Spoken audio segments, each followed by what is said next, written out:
Este día se realizó el cambio de presidencia en la Corte de Constitucionalidad y eso qué significa en el balance de fuerzas en el máximo tribunal constitucional. De eso hablaremos esta noche con la etiqueta SF, Presidencia CC, pero antes lo dejo con la nota del día. Sin la presencia de los 3 presidentes de los organismos del Estado, el magistrado Bonerge Mejía, electo por el Colegio de Abogados y Notarios, asumió el mando de la Corte de Constitucionalidad para el periodo 2019-2020, señalando que no se debe a ningún ente o persona. Debe estar segura mi familia y el país que no los defraudaré sin importar las presiones ni las consecuencias. Agradezco a quienes han acompañado para llegar a este momento trascendental en el ámbito profesional de un servidor, de un ciudadano comprometido con la Constitución y las leyes para que en este asunto el Señor me conceda sabiduría e inteligencia para presidir la Corte de Constitucionalidad.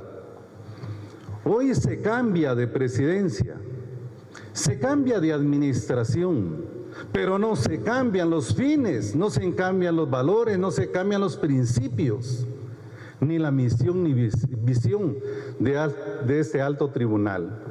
Mejía recibió de las manos de la magistrada Dina Ochoa la presidencia, así como un medallón, un anillo y el botón de presidente. Ochoa también le entregó una llave de la urna que está en la Corte de Constitucionalidad, en la que se guarda una copia conmemorativa de la Constitución por los 25 años de vigencia.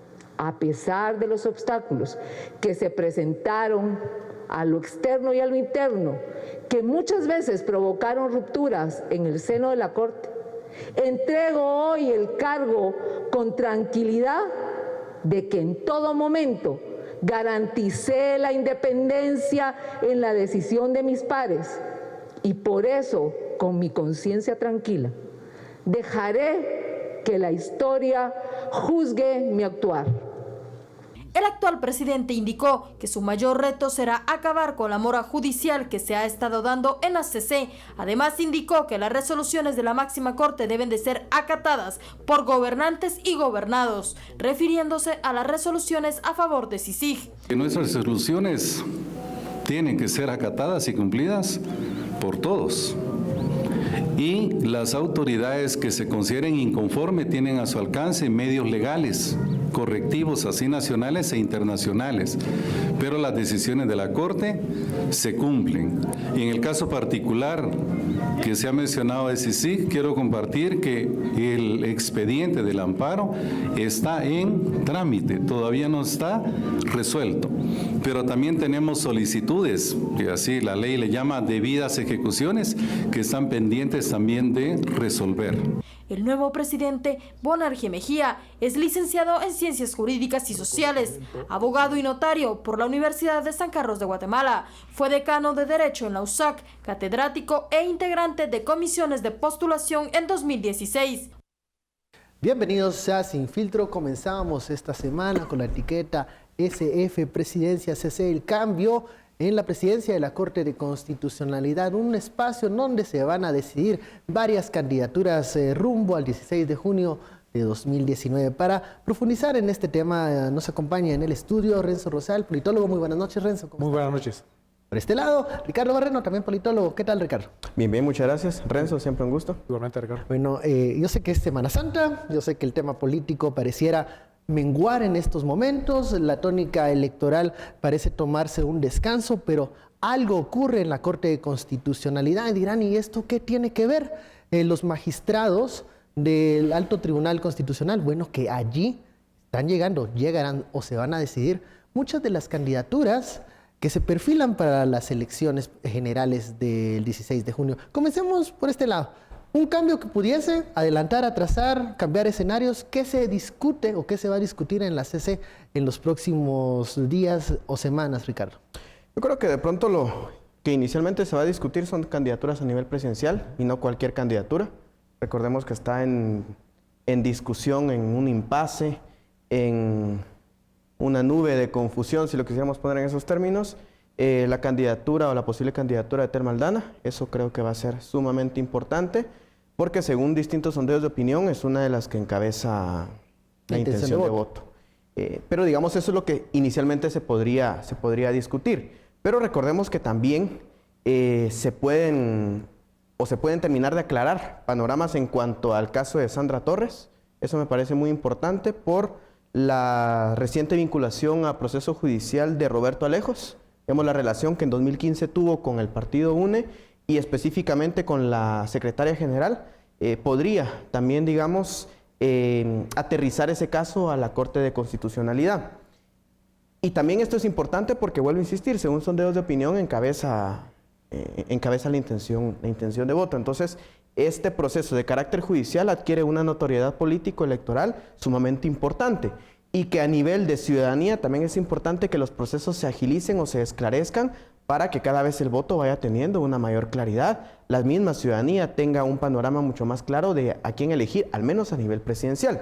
Y yo no descartaría el mismo caso de Suri Ríos, que también se encuentra que también se encuentra, digamos, en ese cierto impasse judicial, pero que está teniendo efectos a nivel político. Primero, por un lado, porque también encabeza sondeos de intención de voto, pero por otro lado, porque la campaña continúa, los temas del Partido Valor, a quien lidera Suri Ríos, continúan, los tiempos de hacer campaña también se van acortando en cuanto a llegar a la primera ronda electoral.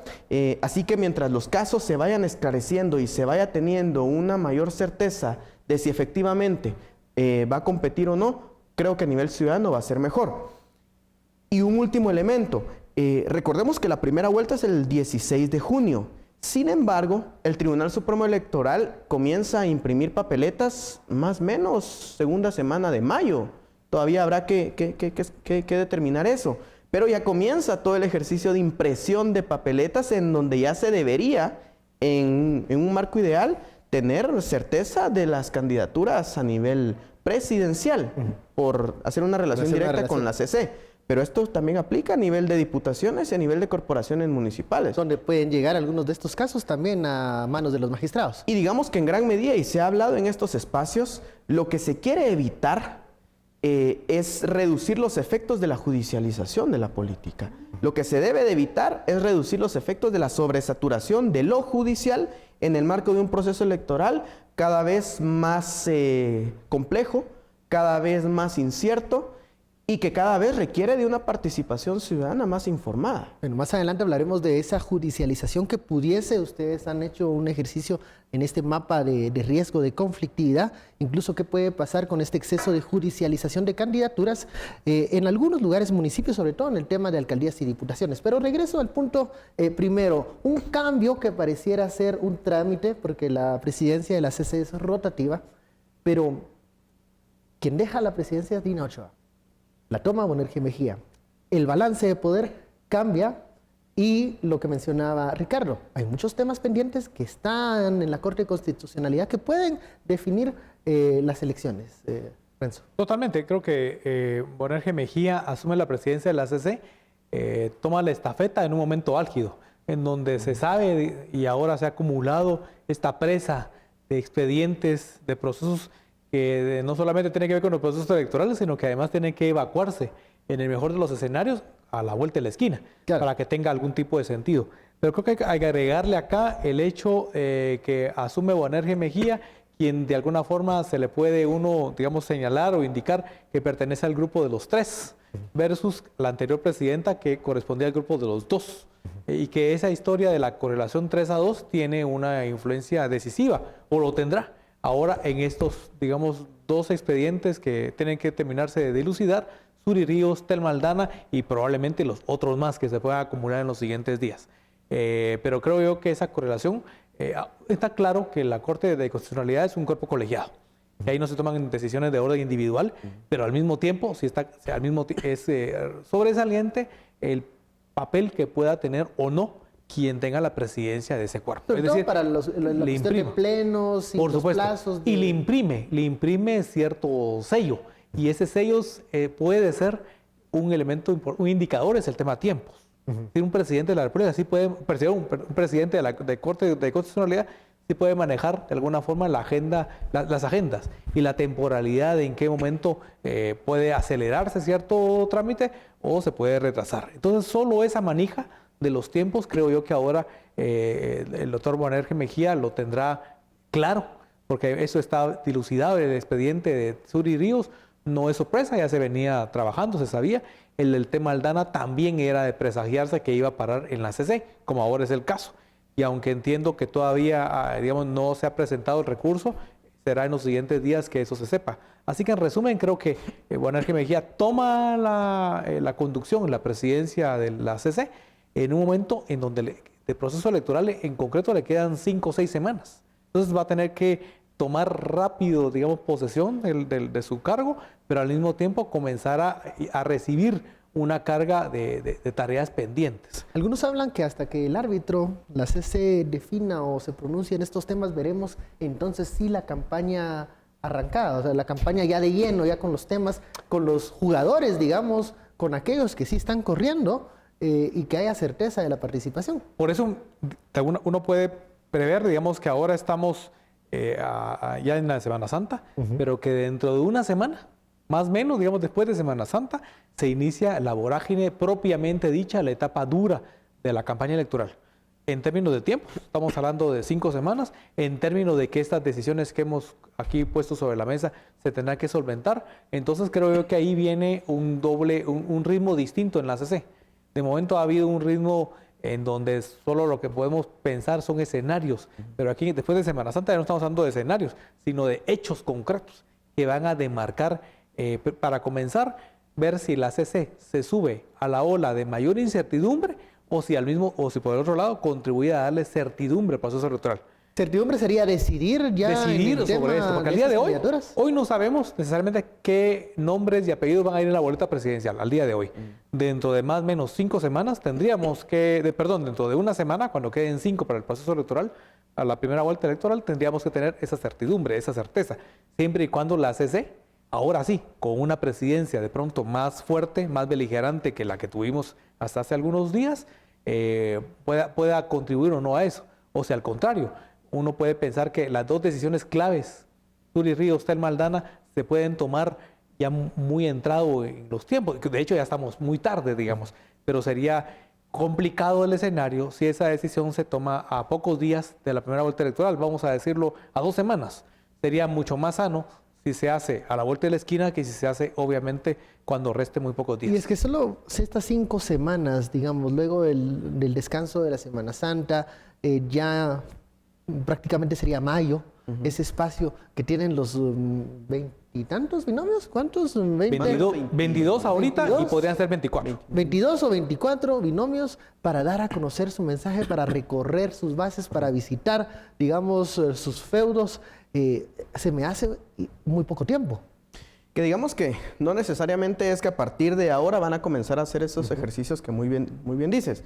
Recordemos que lo comenzaron a hacer desde antes del proceso electoral con los ejercicios de afiliación, lo cual me parece importante porque al final de cuentas lo que necesita la ciudadanía y la ciudadanía a nivel local es conocer al precandidato o al candidato, las propuestas ideológicas que en un ejercicio de afiliación se permite. Y digamos eso, una vez iniciado el proceso electoral y concluida la fase de inscripción, intensificaron esa campaña, o más bien iniciaron con la campaña electoral. Pero digamos, la constante ha sido esa movilización de tierra que han hecho las organizaciones políticas. Pero aquí hay un elemento que a mí me preocupa. De los más o menos 24 partidos políticos, únicamente 5 hasta hoy han presentado plan de gobierno. Digamos, el problema de que una organización presente plan de gobierno y que de pronto y al final no vaya a correr a nivel presidencial, es que pareciera ser que el plan de gobierno, aunque no depende de lo presidencial, sin duda alguna tiene sostenibilidad dentro de ese espacio.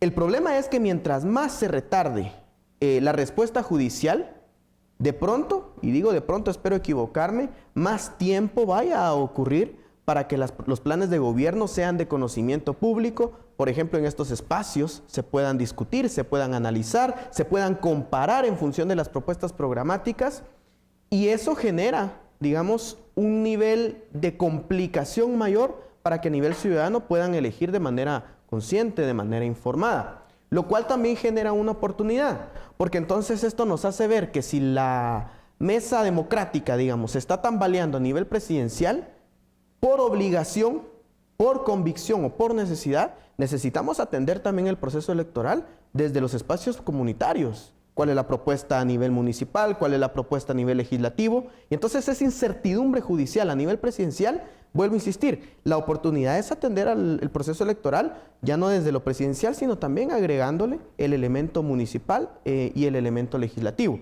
Pero sin duda alguna que el tiempo de campaña se hace más corto, no por la normativa electoral, sino por lo particular de este proceso electoral como tal. El tinte judicial o el elemento judicial, sin duda alguna que cada vez está siendo más evidente, más notorio, y creo yo que mientras más rápido se resuelva, mientras más se ponga sobre la mesa, mientras más se agilice, digamos, esa famosa mora judicial, creo que va a abonar a que los partidos con mayor libertad, con mayor seguridad, puedan presentar sus propuestas programáticas, pero de manera más concreta para que puedan ser motivo de análisis. Pero creo yo que ese es uno de los desafíos. Bueno, vamos a la primera pausa de la noche, la etiqueta ASF Presidencia CC. Volvemos luego de la pausa.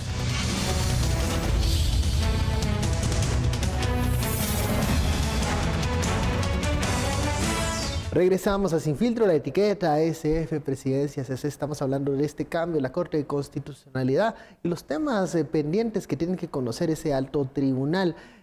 Decías, Ricardo, lo mencionaba también Renzo, de esta judicialización que no ha permitido que la campaña inicie al 100%, pero también pudiese en algún momento exacerbar los ánimos, tal vez no en las campañas presidenciales a nivel nacional, pero sí en lo local. Hay muchas candidaturas de diputados y alcaldes que aún están en este entredicho si van a correr, si no, o que no les han dicho si pueden participar.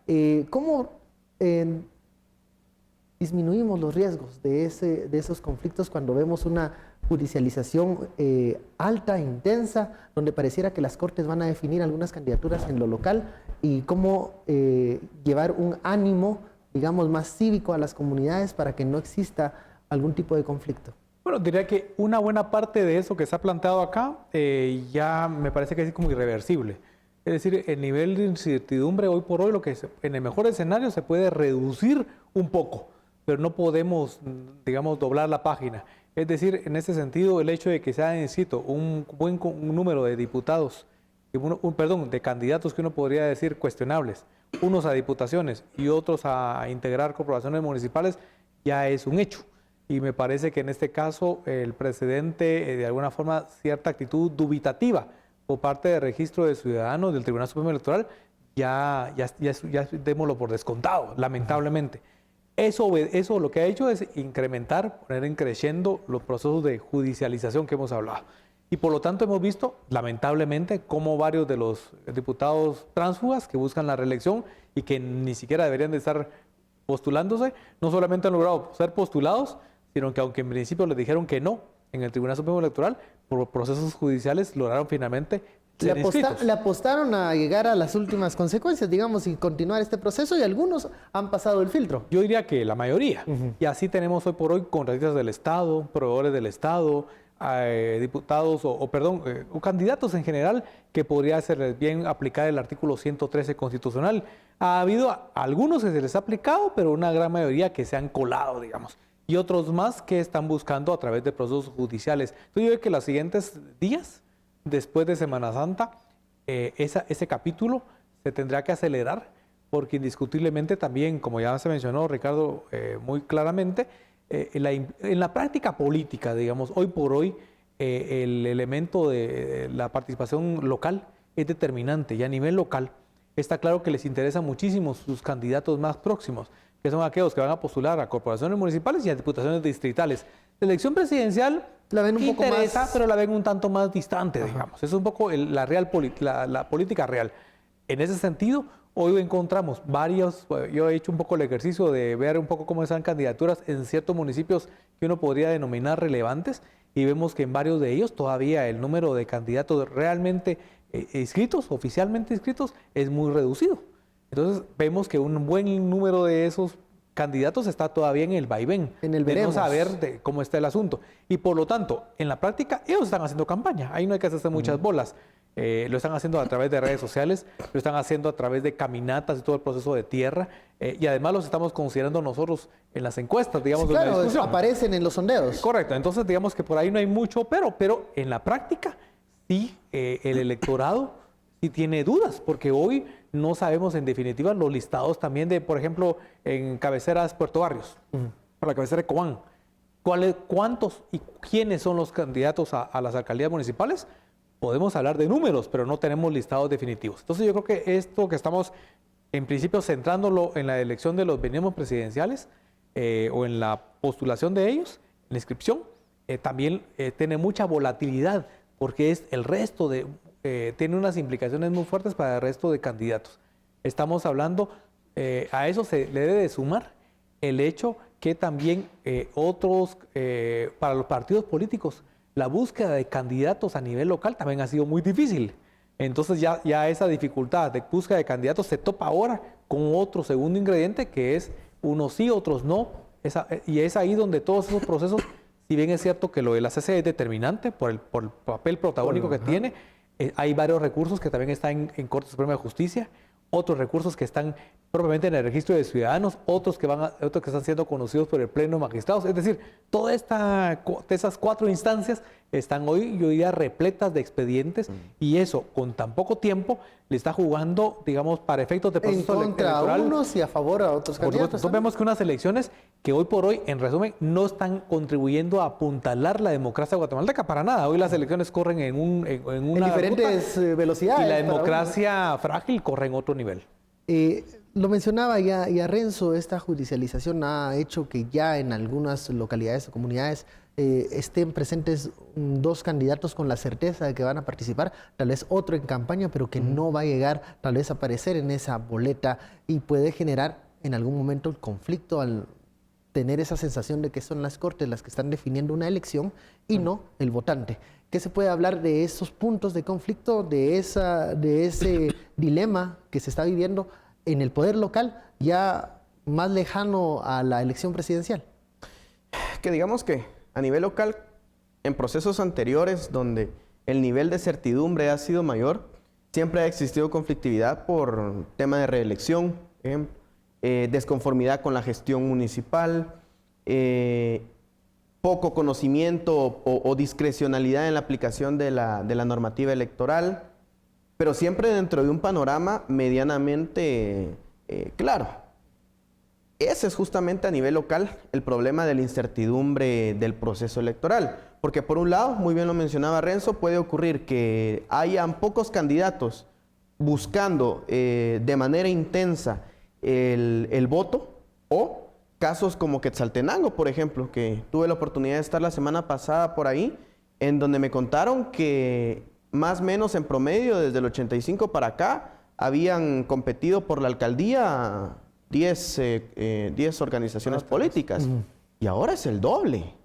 Entonces, digamos, eso es bien interesante porque al final, en términos muy prácticos, a mayor cantidad, y tal vez la comparación sea muy básica, pero a mayor cantidad de partidos políticos, la competencia por el voto, por conquistar el corazón del electorado, se vuelve cada vez más intensa, pero que no debería de generar conflictividad cuando la normativa electoral y la judicialización o lo judicial está transitando con normalidad. El problema es que estamos teniendo, por un lado, incertidumbre de la normativa que nos está llevando a hablar, por ejemplo, de sanciones ocasionadas en su mayoría por la contratación de pautas en redes sociales, pero por otro lado, está generando también la incertidumbre desde lo nacional, es decir, a nivel presidencial, en donde no hay certeza, vuelvo a insistir, si se va a competir o no. Y Renzo muy bien lo mencionaba, esto es solo a nivel nacional. En este proceso tan particular se eligen jueces de sala de apelaciones. ¿Por qué eso es importante? Porque son quienes conocen antejuicios en contra de candidatos a alcaldes. Y digamos, a mayor nivel de competencia, lo que hemos visto es cómo la contienda electoral, o al menos en la fase de inscripción de candidaturas, veíamos que la disputa era por una vía judicial. Impugnar la candidatura, un recurso de apelación o de nulidad. Pero porque también existían esos grises que permitían llevar todo hacia las cortes. O sea, era muy fácil impugnar una X o Y candidatura o inscripción, Claro. porque como había un marco legal que te permitía esos espacios, muchas de las agrupaciones políticas se fueron por tratar de anular la candidatura de una persona o señalar la candidatura y que las Cortes decidieran finalmente si iba a participar o no. Digamos, lo preocupante es que en esa primera fase de inscripción de candidaturas se utilizó la herramienta legal para frenar un poco el Ese desempeño proceso que se político. tenía pensado que iba a ser ordenado. De pronto, correcto. Pero los efectos o la sobresaturación real, me parece que la estamos viendo ahora en el proceso en la segunda fase, que es la de campaña electoral. Donde ya todos deberían de estar debatiendo sus ideas. Donde ya todos están debatiendo ideas y de pronto lo están haciendo, pero lo están haciendo a través de comprando pautas en redes sociales y por eso las sanciones, debatiendo ideas, pero con el nivel de incertidumbre si van a competir o no, debatiendo ideas, pero atendiendo al mismo tiempo el caso judicial en contra de ellos o a favor. Entonces, digamos, no hay una campaña electoral normal o con un desempeño natural, porque cada vez estamos viendo la judicialización más intensa. Y a nivel comunitario, el desafío, o cómo creo yo que se puede mitigar, me parece que por dos vías. Por un lado, recordemos que la democracia, más allá del desempeño institucional, del desempeño partidario, sienta sus bases en el compromiso ciudadano. Y en proceso electoral es bien interesante porque ese compromiso ciudadano se materializa en la conformación o la integración de juntas electorales departamentales, de juntas electorales municipales y de juntas receptoras de votos, que son quienes de manera coordinada y en apoyo al Tribunal Supremo Electoral facilitan las condiciones a nivel municipal para que el desempeño, tanto en el día de las elecciones como en los días anteriores, sea de manera natural. Ahí hay, creo yo, un primer ejercicio para mitigar cualquier foco de conflictividad. Y por otro lado, hoy por hoy resulta cada vez más necesario descentralizar la capacidad institucional del TSE. ¿Y cómo se descentraliza? Fortaleciendo subdelegaciones municipales, fortaleciendo delegaciones departamentales, que haya verdaderamente una comunicación ya no de carácter vertical, sino de carácter horizontal, que lo que ocurra en la subdelegación municipal tenga permanente comunicación a nivel departamental, porque eso facilitaría o facilita el trabajo del Pleno de Magistrados y del Tribunal Supremo Electoral en general para garantizar, digamos, estrategias de prevención ante una judicialización extrema, digamos, si me permiten el calificativo, que está generando o puede generar focos de conflictividad. Hablabas de esa extrema judicialización, ahora vemos también pues un número bastante grande de candidatos de binomios presidenciales. A mayor número de participación se creía que iba a haber mayores propuestas, mayores alternativas, se iban a limitar, digamos, que un partido acaparara toda la pauta publicitaria o que con la capacidad económica de algún grupo partidario silenciar a los demás. La idea pareciera en el papel buena, pero de estos veintitantos binomios, muchos dicen, tal vez la mitad ha estado en silencio, parecía estar en silencio porque el mensaje no termina de llegar o porque lo están trabajando mal. ¿Qué está pasando con todos los candidatos presidenciales? Algunos ni siquiera o se presentan como candidatos desconocidos, o sea, no les ha dado tiempo de darse a conocer. ¿Qué está pasando con toda esta gama de candidaturas que nos ofrecerían en algún momento variedad? Claro, el tema es que se confirma de alguna forma en la práctica la hipótesis de que más no es igual a mejor. Más es una reacción o una consecuencia de un sistema político electoral que absolutamente ya dio lo que tenía que dar, si es que alguna vez sucedió, y que por lo tanto, ante esos altísimos niveles de debilidad, de porosidad, hoy se nos presenta en uno de sus últimos capítulos, digamos, sus últimos estertores, se nos presenta a través de una enorme variedad aparentemente de opciones, pero que no lo son. Y no lo son primero porque para los partidos hoy por hoy no están marcando casi que ninguna diferenciación. Los elementos centrales, si tenemos veintitantos partidos, deberían haber una buena proliferación de elementos que diferencien A de B. Hoy eso se pinta en bandeja de oro o de plata, digamos, porque ahí eso permitiría señalar en qué me diferencio yo de las 18, 19 o 20 propuestas adicionales, y eso no se está dando necesariamente casi que ningún tema. Pero por el otro lado está siendo tremendamente, digamos, negativo para el electorado, porque en qué momento nos vamos a, digamos, a tomar 20 pastillas distintas. ¿En qué momento vamos a tomar? Primero porque no hay los planes del caso, pero aún y cuando los hubiera, ¿en qué momento lo vamos a conocer? Aún cuando el plan fueran de 5 o 6 paginitas, no digo más, ¿en qué momento vamos a tener la capacidad de asimilar eso? Entonces yo creo que los partidos no están aprovechando, los candidatos en particular, esta diversidad, esta aparente diversidad para poder señalar esos elementos que yo denomino diferenciadores, pero al mismo tiempo eso tiene un tremendo efecto muy dañino al electorado, porque no tenemos hoy la claridad sobre cuál es hoy por hoy, yo diría que el 99% de los guatemaltecos, y eso que estoy siendo extremadamente, digamos, muy extremista en ese sentido, no tienen o no tenemos la suficiente idea de por quiénes vamos a votar si el proceso electoral, si fuera el día de hoy o mañana, ¿no? Bueno, vamos a la pausa, regresamos, SF Presidencia CC, volvemos.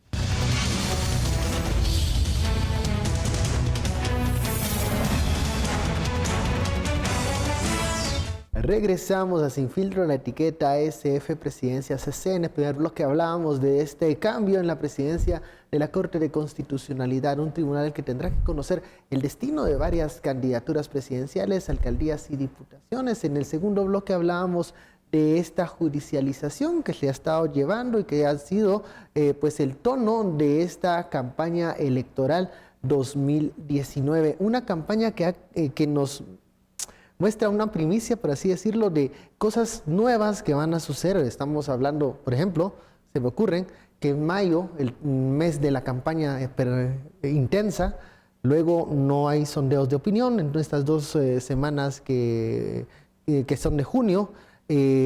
También se cambia el calendario de las votaciones, junio y luego agosto, con un tiempo bastante prolongado para la transición, que como la idea que teníamos de enero a marzo era ordenar la casa y que todo transitara en paz, con lo que hemos visto, ¿cómo va a ser ese proceso de transición de agosto para el 14 de enero?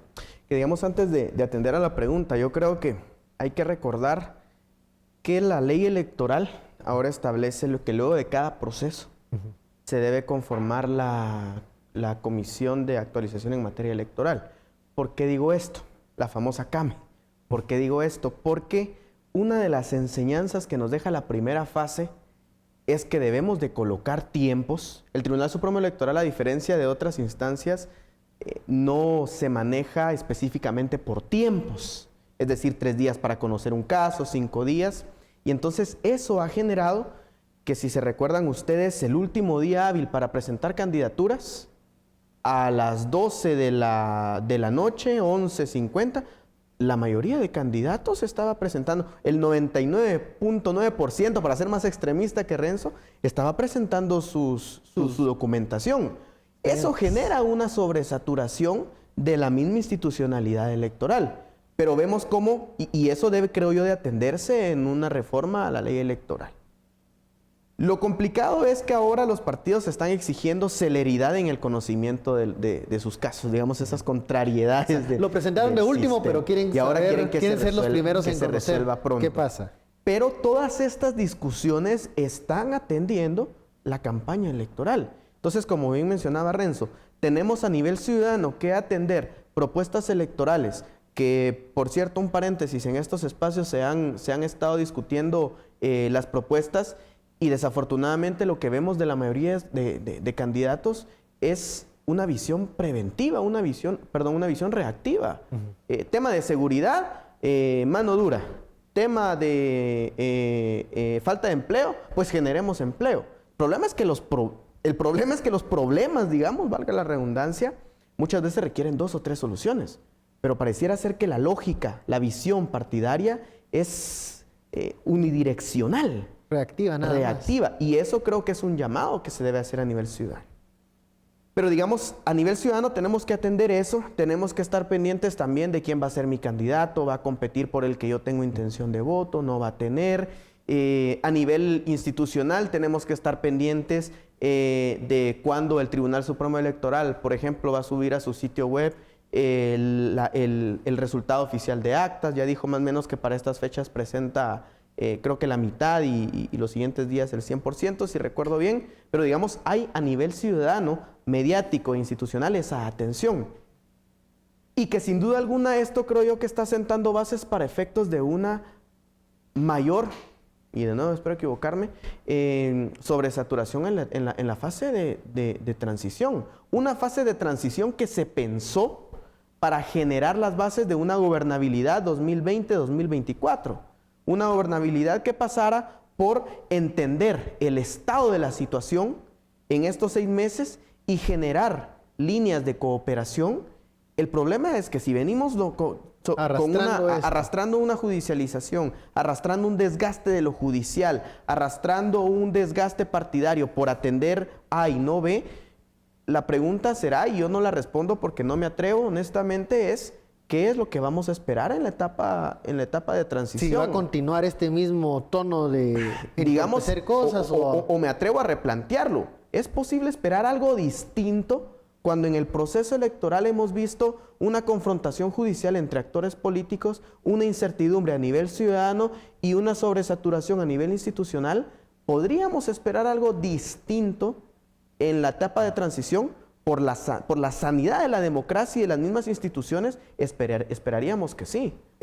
Yo pensaría que en algún momento la etapa de transición va a ser más o menos turbulenta dependiendo la respuesta que tengan los actores políticos que tal vez se sintieron afectados en el proceso de inscripción y en el proceso de la decisión de las Cortes si participaban o no. ¿Cómo van a responder esos actores? ¿Cómo van a responder a ese resultado? ¿Van a decir, bueno, no participé, pero el proceso sigue adelante, el proceso es legítimo y vamos dentro de 4 años a intentarlo nuevamente?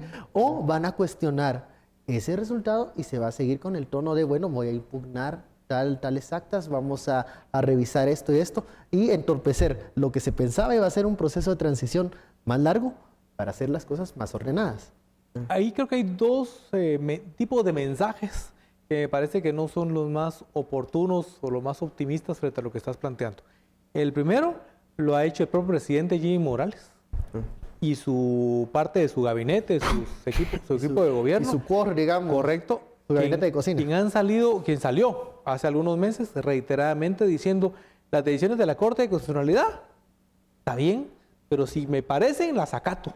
Si no me parecen, no las acato.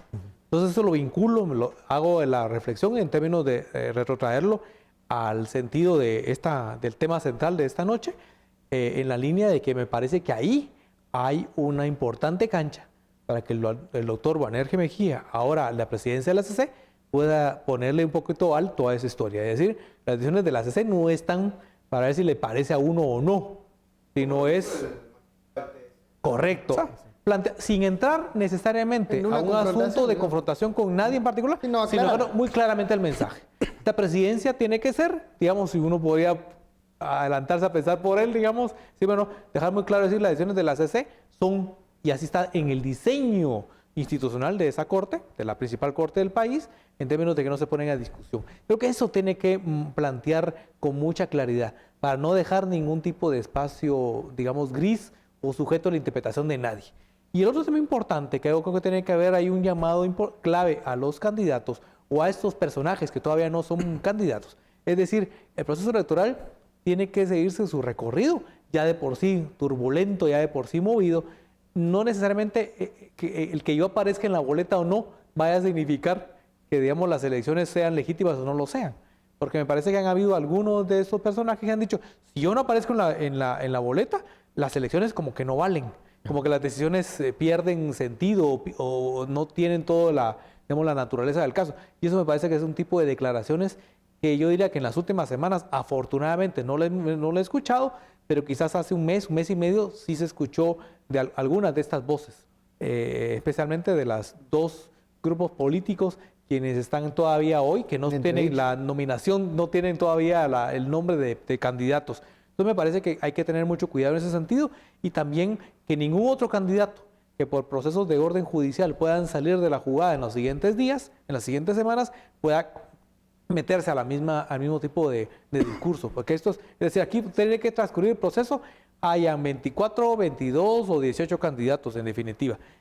porque eso es parte, digamos, lo que estamos hoy viendo, el acontecimiento llamado así proceso electoral 2019, es que estamos en un proceso absolutamente de una enorme debilidad de orden normativo, de orden institucional y de orden fundamentalmente del papel que juegan las instituciones que deberían, hoy por hoy, el órgano electoral y otros más, de pronto nos han quedado a deber y por lo tanto eso ha creado, digamos, los espacios para la famosa judicialización que estamos hablando acá. Pero lo importante es que yo creo que un factor de estabilidad hoy fundamental va a ser la Corte de Constitucionalidad. Cómo se decanta en una lógica distinta a la actuación de otras instancias y aún y cuando la Corte evidentemente ha recibido embestidas, señalamientos y cuestiones, digamos, buscando debilitarla fundamentalmente, tiene que marcar las pautas de decir, hoy por hoy nos vamos a demarcar y nuestras decisiones van a ser con celeridad, pronto, por la salud del proceso, pero al mismo tiempo suficientemente contundentes y no con ese tipo de resoluciones que son como, diríamos en buen chapín, gallo gallina, sino que sean muy taxativas, nos guste o no, pero que sean muy claras y que la gestión del nuevo presidente de la ACC pueda ser quien marque, digamos, las pautas y que puedan ser esa instancia que contribuya a recuperar la credibilidad, la racionalidad, el sentido de confianza que se ha tenido sobre la ACC en épocas anteriores y que en los últimos tiempos ha tenido, también se ha sumado otra vez a las instituciones en donde a veces como que les queda un poco de grande el traje. Esta decisión del árbitro final de la ACC, ¿cómo ves que va a ser la reacción de los partidos políticos? ¿Van a finalmente aceptar lo que diga la ACC en materia de quién va a participar y quién no, por salud y sanidad del proceso electoral? Yo creo que a medida en que el proceso electoral avanza y la primera vuelta electoral avanza, creo que los partidos políticos se están quedando, digamos, sin herramientas judiciales para defender sus candidaturas. Entonces creo que por obligación y por el corto tiempo, el poco margen de reacción que van a tener que acatar las decisiones. Yo esperaría que el acatamiento sea justamente por ese corto margen de reacción que van a tener, pero que también sea por la misma voluntad política de los máximos representantes. Porque al final de cuentas eso, en medio de la conflictividad o de lo turbulento del proceso, creo que le da ciertos aires de calma o de tensa calma, pero creo que en general, y vuelvo a insistir, por el poco margen y porque cada vez el 16 de junio está a la vuelta de la esquina, van a acatar las decisiones, tanto a nivel presidencial como aquellas decisiones que se vayan a conocer a nivel municipal y del mismo Congreso de la República. Otro tema que pareciera que se siente en la calle de que como que no hay elecciones aún porque no hay tanto ambiente electoral.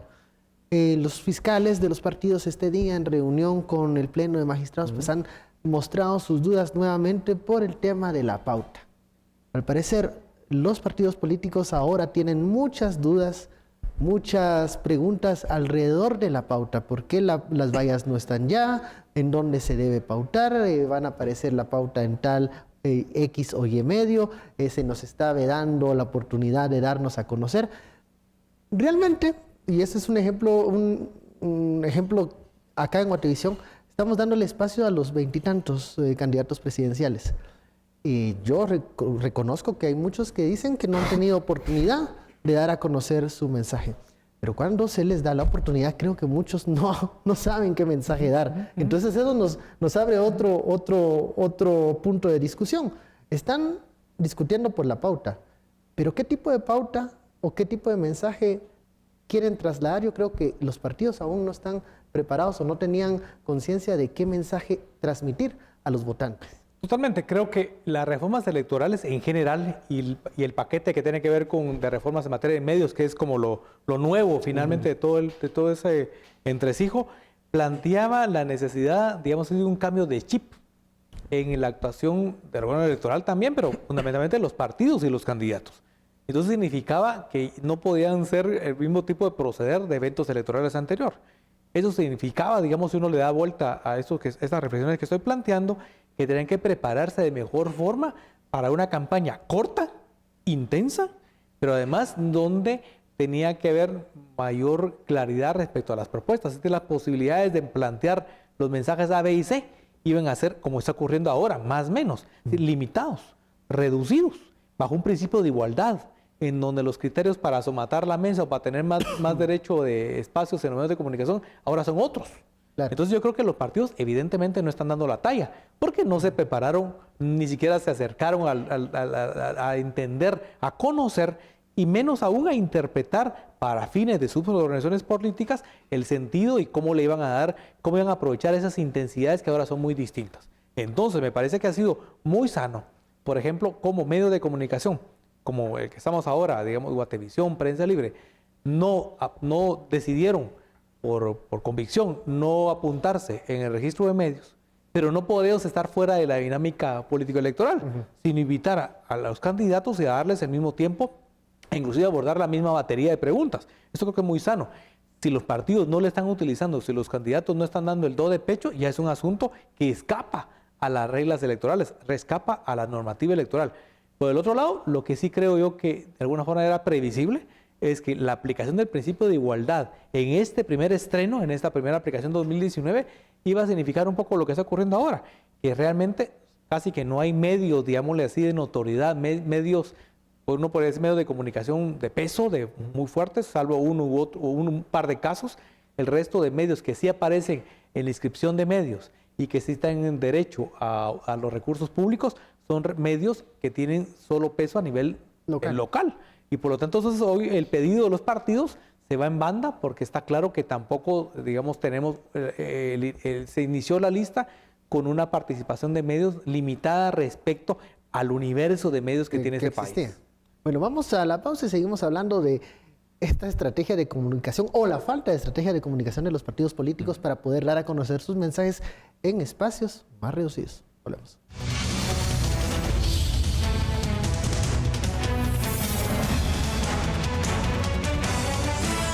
Regresamos a Sin Filtro, la etiqueta de la noche, SF, Presidencia CC. Estamos hablando de este último tema del bloque, la pauta y la capacidad de los partidos políticos de poder tener una estrategia de comunicación que pueda ser eficiente, eficaz para transmitir sus mensajes a los votantes. Algunas excepciones existen en redes sociales, sobre todo de cómo están haciendo llegar mensajes de manera más directa, pero cuando ofrecemos espacios de igualdad para que los partidos políticos den a conocer su propuesta, nos damos cuenta que muchos de ellos como que les queda pendiente esa asignatura de qué mensaje puntual otorgar a la población, sobre todo cuando sabemos que ahora no hay tantos espacios como en otras elecciones cuando podían ellos pautar su mensaje o su canción todo el tiempo. ¿Les agarró con el paso cambiado estas reformas a los grupos políticos? ¿Qué está pasando con esta forma nueva de dar a conocer sus ideas y sus propuestas? Yo creo que a marchas aceleradas, los partidos políticos o las organizaciones políticas en general han tenido complicaciones con esta normativa. No necesariamente por la complejidad o no de la misma, sino porque recordemos el proceso de discusión de reforma fue bastante interesante incluso. En el 2016 se emite el decreto 26-2016 que le da vía a la normativa electoral. Pero si nos recordamos acá y en casa, ¿cómo fue que inmediatamente después de que la normativa electoral se implementa, la reglamentación se le deja al TSE el interés ciudadano, el interés mediático institucional no se concentró en la construcción de esa reglamentación, sino en buscar cómo intentar sanar aquellos vacíos que aparentemente habíamos identificado en la ley electoral sin que ésta entrara en ruedo, en juego como tal. Entonces, 2017-2018, la discusión, al menos a nivel partidario, a nivel Congreso, a nivel ciudadano, fue cómo generar la ley electoral perfecta. Entonces, no hubo desde ese momento las condiciones para que los partidos entendieran que el cambio de chip justamente era comenzar a generar bases desde la territorialidad, porque en principio la comunicación ya no iba a ser tan práctica como poner un spot y que lo mire 100,000 personas y yo ya llegué, sino tenía que ser una comunicación más directa. Y yo creo que los partidos tuvieron el chance o la oportunidad, pero no sé hasta qué nivel lo aprovecharon. La primera oportunidad fue en el ejercicio de afiliación. Yo siempre lo he dicho, el afiliado ahora se tenía que constituir en un actor estratégicamente importante del proceso electoral, porque la afiliación como tal ya no era nada más ir a recolectar firmas, ir a hacer un evento de media hora, trámite, digamos. un puro trámite, sino verdaderamente, y permítanme la expresión, conquistar el corazón de la persona. Presentar el candidato, o el partido más bien, presentar su propuesta ideológica, generar espacios de análisis, de formación, que en periodo no electoral eso estaba permitido, y que iba a generar, digamos, un nivel de identidad o de atención ciudadana a los partidos políticos. No sé hasta qué nivel las organizaciones lo llegaron a hacer o llegaron a identificar que el afiliado ahora cuenta, digamos. Más allá del puro trámite, más allá de la firma, más allá de mover banderas, ahora el afiliado cuenta. Porque en proceso electoral y específicamente en campaña, el afiliado se constituye básicamente en el portavoz del proceso de la propuesta programática del partido con el que más se identificó. El problema, creo yo, es que estamos viendo cómo ahora, por un lado, los partidos no generaron esa estrategia de comunicación. Primero, y lo veíamos no solo con esto, ¿se recuerdan ustedes para la celebración de asambleas? Los partidos estuvieron corriendo. Con las asambleas de proclamación estuvieron corriendo. Ahora están corriendo con el tema de campaña electoral. Y en medio de ese corre y corre, están generando, están cometiendo pecados que a todas luces son evidentes. Si no veamos las sanciones recientes del Tribunal Supremo Electoral, en su mayoría son por pautar en redes sociales, que se les había dicho que no, y que la normativa en ese sentido es bastante clara. Pero estamos viendo que el pecado, digamos, que están cometiendo se concentra dentro de la urgencia de llegar a la mayor cantidad de electores. ¿Ven o creen que ya no les da tiempo de llegar de otra forma? Y que digamos que lo que se mencionaba acá también, y creo yo que es lo más preocupante, más allá del nivel de alcance de la comunicación, es la calidad de la comunicación que se está teniendo. Vuelvo a insistir, se dijo sobre esta mesa, se ha evidenciado en programas anteriores.